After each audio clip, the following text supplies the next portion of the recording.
Hello everyone, welcome back to my channel MK learning hub. तो हमने कल topic कहाँ पर छोड़ा था? कलेसर नेशनल पार्क के वहां पर। तो कल हमने क्या था, राष्ट्रीय उद्यानों के बारे में बातें की हैं। आज हम बात करते हैं कलेसर राष्ट्रीय उद्यान।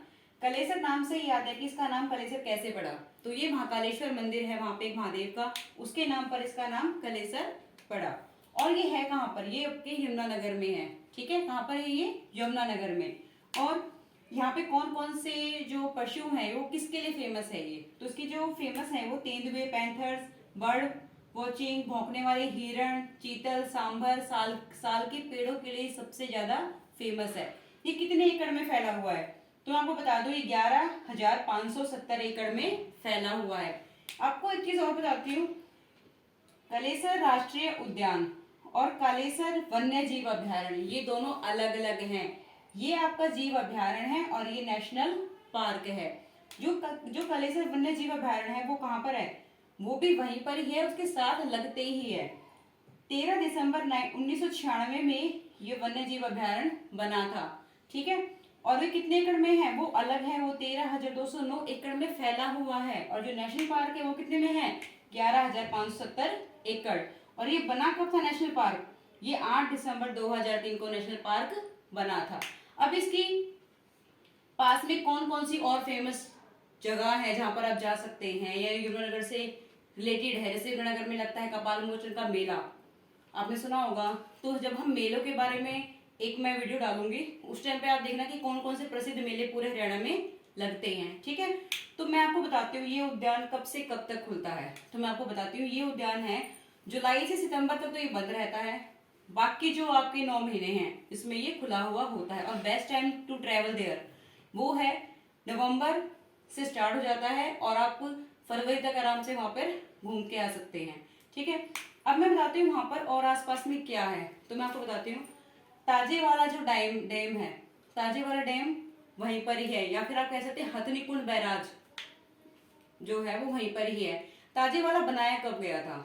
1873 में बनाया गया था, जो कि ब्रिटिश साम्राज्य के टाइम पर बनाया गया। जब अंग्रेज हमारे देश में थे तो उत्तर पूर्वी में जो यमुना नदी बहती है उसको ज्वाइन करने के लिए या फिर जाने का रास्ता बनाने के लिए उस डैम का निर्माण किया गया था। और लेकिन वो बहुत पुराना था तो वो टूट गया जल्दी से। उसके बाद में क्या हुआ, हथनी कुंज बैराज बांध बनाया गया, जो कि 1999 में बनाया गया था।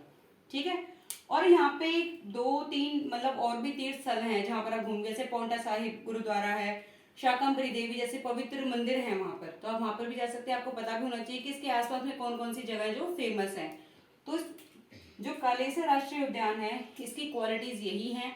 बाकी बहुत सी बातें भी हैं, जैसे इसके साथ में 3 राज्यों की सीमा लगती है। पूछ भी लेंगे आपसे कि कालेश्वर जो मंदिर है या कलेसर जो नेशनल पार्क है उसके साथ में कौन कौन से राज्यों की सीमा लगती है। तो आपकी जानकारी के लिए मैं बता देती हूँ कि इसके साथ में यूपी, उत्तराखंड और हिमाचल प्रदेश की सीमाएं लगती हैं। ठीक है, और इसमें क्या है, जरूरी नहीं कि मतलब कि बस ये क्या है, पूरा एक बहुत बड़ा एरिया है जंगल का। इसमें यूपी भी लगता है, यानी उत्तर प्रदेश की सीमाएं भी लग रही है। तो वहां पर 2 पार्क हैं, एक तो नेशनल पार्क है, एक आपका वन्यजीव अभ्यारण्य है। जो एक नेशनल पार्क है वो है राजाजी नेशनल पार्क, वहां से बाघ और हाथी वो दोनों ही यहाँ पर घूमने के लिए आते हैं, लेकिन थोड़े दिन रहने के बाद फिर वो वहां से चले जाते हैं। ठीक है, और एक और है सिंबलवाड़ा वन्य जीव अभ्यारण्य, वो यूपी में।